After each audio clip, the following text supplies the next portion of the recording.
Hello. Good to see you. Alright there, Revenants, welcome back to Code Vein and the Road to 100. Today, as you'll notice, we don't have a partner, so we're going to, for this run through the story and everything, for 37 stars, we are going to, well, not have a partner. It's just for this level here, we're not going to have a partner because we're going to start investigating bayonets as an actual attacking weapon, not as a bayonet shooting weapon. So I'll be drinking a lot of water along the way here because my throat's a little scratchy, so sorry about that. But we will be investigating all the weapons here in the bayonet sets to see how they do. Now, why would you want to do this?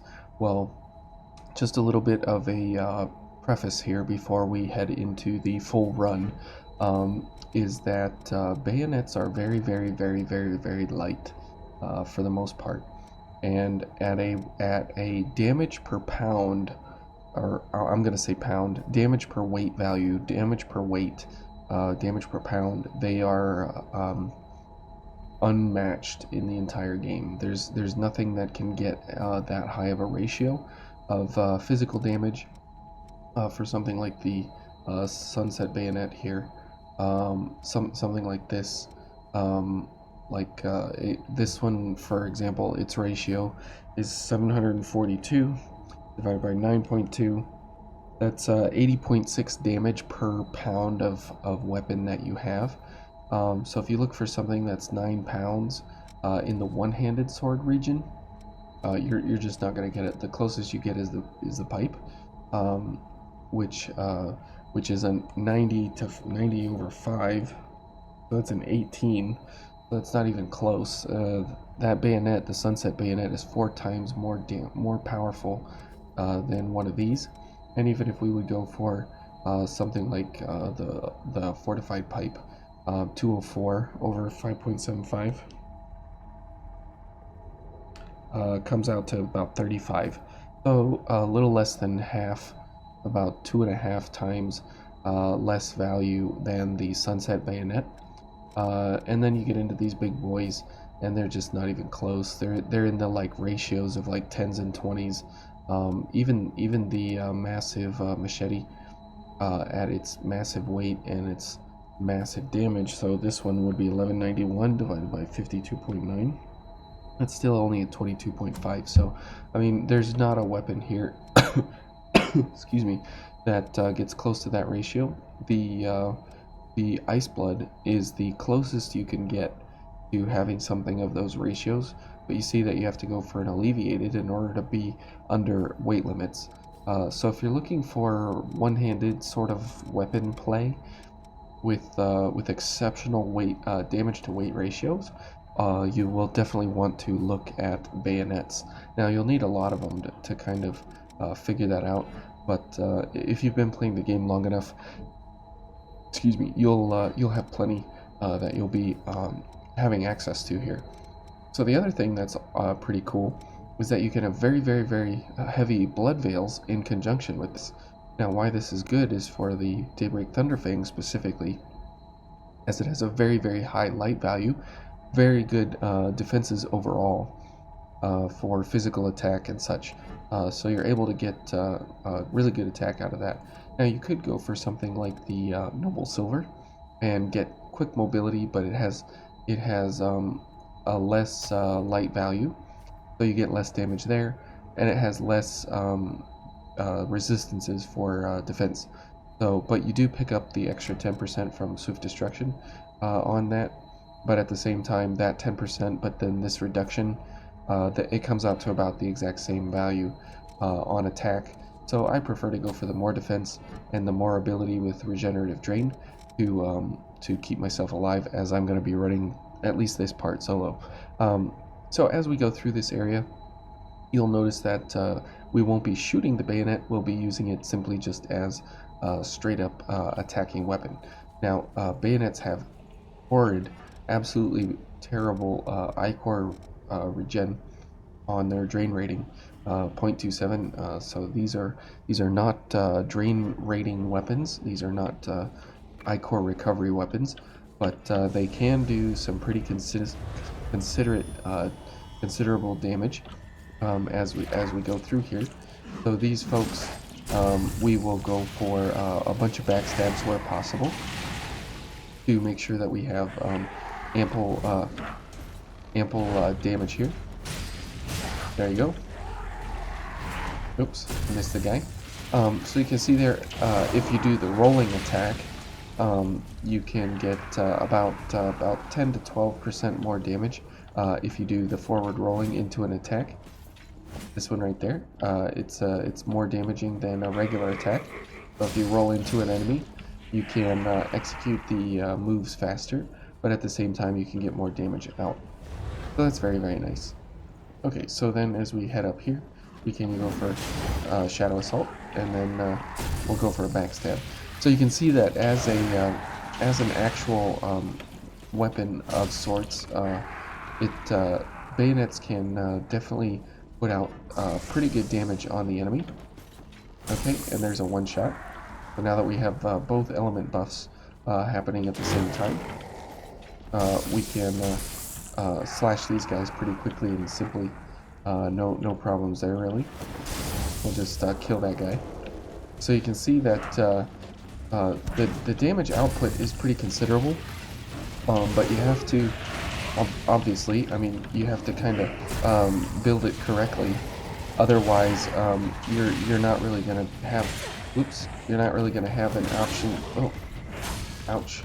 Okay, let's go for a launch here, and let's go for another launch. Oh, launch. There we go. But as you can see, you can get some really good damage values out. I mean, doing 4,000 damage at this point is really, really good to do that amount of damage on a bayonet, for sure. Now, this isn't, top tier gameplay or anything like that. You're not going to be, crawling the forums and stuff looking for how to use a bayonet as a weapon. But you can use something like a gifted, and it's fairly close. Only about 100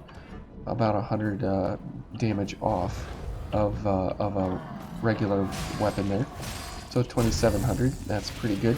And since it's gifted, you're able to get that extra increase in damage. And we'll go for a drain there. And every time we dodge, we get a little bit more damage out of it. Okay, very good. Oops. Missed this guy. There we go. So we'll go for some health there. Good. And we'll go for hasten. So now we have quick mobility with really, really good defenses, with really, really good offense as well. So you can see that only because of our Blood Veil are we able to keep our I-Core kind of even relatively sort of pacing with our requirements here. So it definitely, excuse me, definitely has a weak point to it, and that is just the fact that you need I-Core. But that's okay. Everybody knows that you need I-Core in this game, and that's okay. That is our requirement, as it's our requirement each and every time that we run any kind of build. But what makes this nice again is that that very, very light one-handed style attacking ability of a weapon. And as you see, I'm not completing an entire string of the bayonet like that, because it has the dodge backwards mechanic. So that is important to note that is in fact a mechanic of bayonets. Okay. And, we got the change in elevation there. There we go. And see, he can't keep up with us.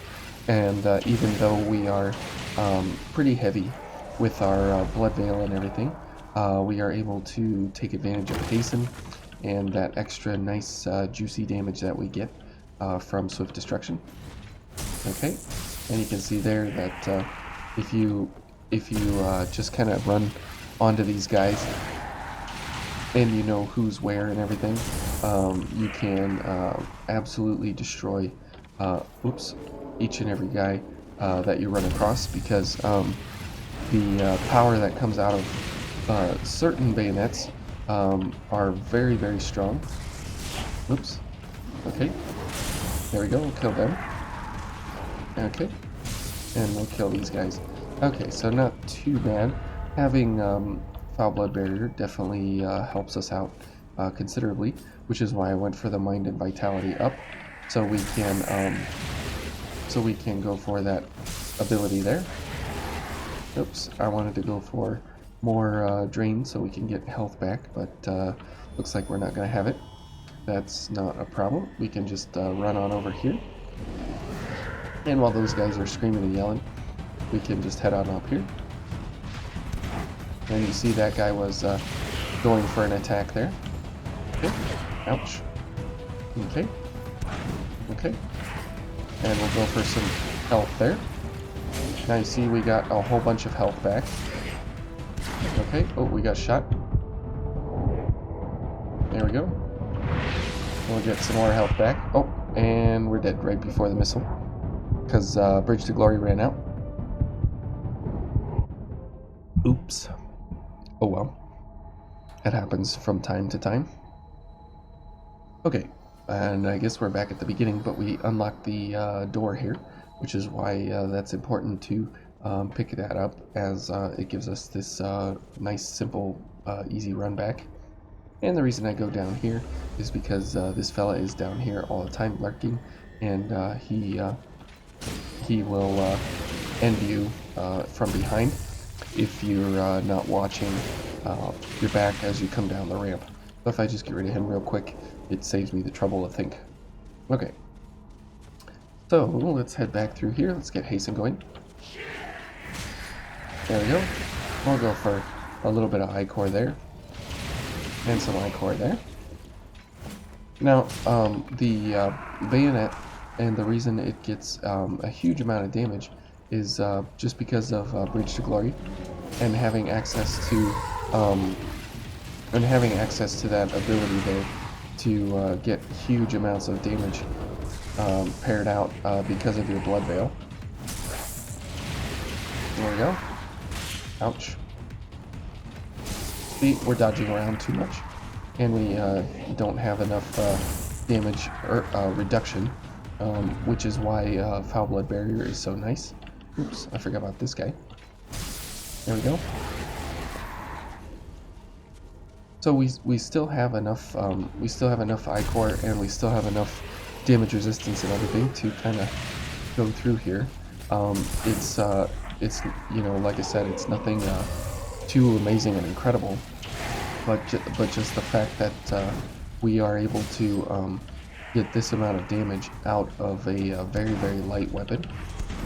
There we go. Let's go for some backstabs here to load up her I-core for the next area. There we go. And as these bayonets kind of act like one-handed weapons in their striking patterns and in how they engage the enemy, it's okay to kind of make that comparison. You can't really make that comparison to polearms or anything of that sort, but for one-handed weapons you can definitely make that comparison easily, and it's pretty obvious which one will yield more damage for the weight ratios that you're trying to go for. Okay, so as we head on in here, we'll go for all the gifts, and let's go for all the things here, so we can get all of our gifts coming out extremely quick. There we go. And you can see how fast Shadow Assault comes out. It's extremely quick, and it has a very, very fast oops, I missed him. That's unfortunate. Has a very, very fast execution time. So we'll go ahead and hit this guy with another one. Okay. And we'll continue to dodge around here. There we go, we got a launch, and that'll kill. Now I gotta find where everybody else is. Where are we? There we go. Okay. Okay, let's go for a launch on this guy. Now that is the dodge back mechanic of the having a bayonet active, is that you definitely need to be careful about when you go for launch mechanics, because you will definitely not you won't know kind of that spacing unless you play with it enough and understand where you are in relation to the whoops, this guy's over here. Where is he? There he is. He ran all the way around to go up there. Okay. And if you're not careful, you can actually miss your launches. So as you saw, previously I missed a few, but that's important that you go for that to figure out how to get those on point. And so all bayonets run that kind of mechanic. They kind of have to figure out that spacing between you and the enemy, so you can get a very good dodge at the same time. You can dodge and then get the launch in. So it is a really good mechanic. It's just kind of hard to use it, and when to use it is a good question to ask. Excuse me. Okay, so let's head on up through here and get into the next area. And as we have the big boy on top there, we'll just go ahead and kind of ignore him. Actually, we'll need some backstabs. So let's go and pick up some backstabs here if we can. There we go. Because we're coming up to the Oliver fight here. And Oliver, as you know, is weak to Pierce. But we don't have any Pierce. We have Slash in our weapon. So we'll just go ahead and load up here on health and I-core. So not a problem for him. And let's go for a backstab here. Now we only get about 6 I-core on a backstab, which is pretty lame, but that's okay. Ouch. That was not what I wanted, but that's okay. Foul blood barrier there coming in to help us considerably. So we'll go ahead and put up another one. But it definitely is worth it to go ahead and try and load up on I-core before these fights. And we're going to have to switch this to fire, as he's weak to fire and lightning. Okay, and we'll go for more backstabs here while we can. Okay, ouch. Ouch. Ouch, okay. Those dodges were pretty bad. They, every single swing there from those guys was staggered. So there was no chance to kind of dodge effectively in between each of the slashes. Well, at least we don't need to worry about I-core now, as we are right back to our old count, and we can skip the guy at the top, which is nice. And we'll just go for a couple of these things. Now you see every time we activate Cognitive Zeal, Gift Prowess is available to use. And that's kind of the point, is that if you need more speed coming out of Shadow Assault, you can go ahead and use Gift Prowess and make sure that you, kill enemies in one hit like that. So we'll make sure this time that that guy actually goes down. Ouch. Ouch. Okay. There we go. And this will throw him very close to the edge, if not off the edge. Okay. There's a launch. Now this guy is difficult right now because I want to go for these launches and such. Ouch. Okay. And that 3-hit combo there that he does is pretty brutal, as you have to dodge all 3 of them, and it has an AoE around the spear, so it's not directly in front of where it hits, so you're unable to dodge it based on position. Okay, so as you see, we're having a little bit of difficulty here because it is a solo set. But at the same time, I mean, if we were running the oh, what is that one? The not this blood veil, but the noble silver. Oh my goodness! If we were running the noble silver, you actually go down much faster. As you saw there, we took 3 hits before we went down from the big boy. So that's important to note as well. The first hit is pretty bad, and the second hit is come on, man, get out of here. And the first hit is pretty bad, but the second hit is the one that ends us. So we'll hopefully get through here now. Okay. There we go.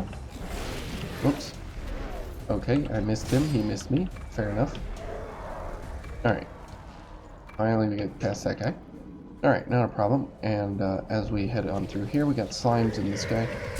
So we'll just go for a couple backstabs and drains to make sure that we have enough I-core going into the Oliver fight, and as well as enough health. There we go. And we'll kill this guy. Good. Okay, so we're up to full I-core and almost full health here, which is very good. And Bridge to Glory will end a little bit during the fight. So let's go for like the Fortified, just for whatever reason. Or we could go for something like the Stun, and put out some stun on him. And as you see, 932, 992, it's only 60 difference. And it's actually a little bit more than the Intensified. So very interesting that way. Alright, so as we head on in here, let's get everything up and running here. Go for a Drain, and a Gift Accelerator, and Stamina. And as soon as the fight starts, we'll go for Fire and Lightning. Now remember, Oliver is weak to Fire and Lightning, but he is also weak to Pierce, which we do not have. We have Slash from our Bayonet here, so that's important to keep in mind if you're trying to go for, you know, some crazy amount of damage. And there's the slam, so now we can, come on.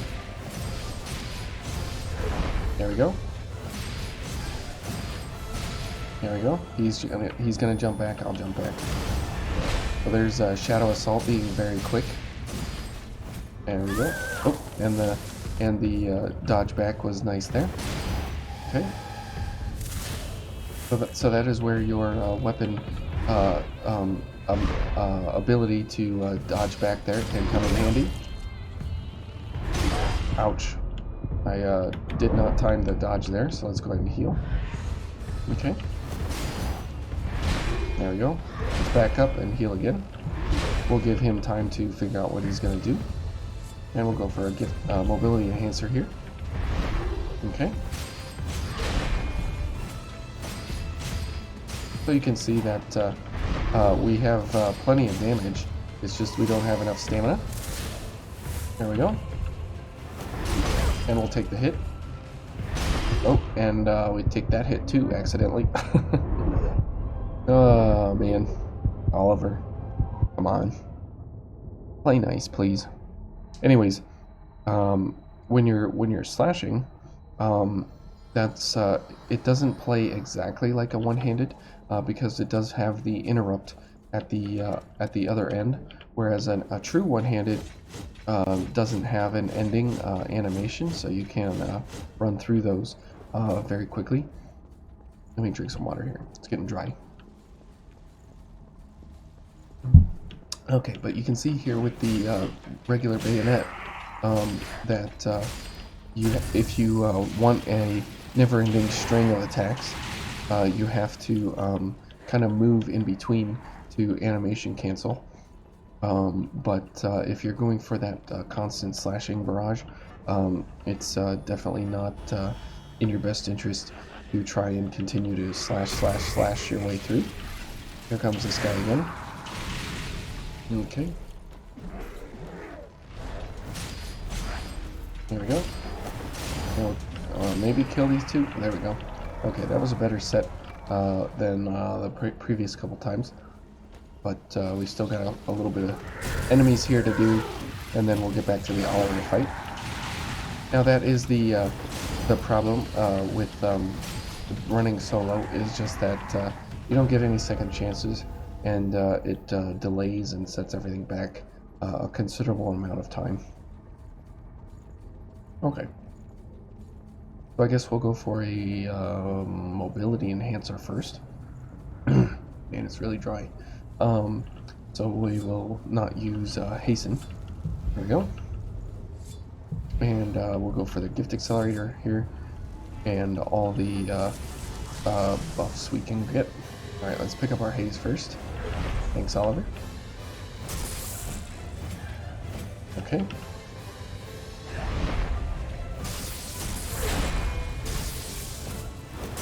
There we go. Okay, so you can see there that, oh, I was going to say we can go for the dodge back, and it'll help us out, but not so. Okay, we got to get some Ichor here to get foul blood. There we go. There we go. Alright. Yeah. There we go. Now that third strike there, he always attacks at an auto aim, so you need to make sure you're aware of that. Alright, and as we get him up to stun here, whoops, I didn't push the spacebar.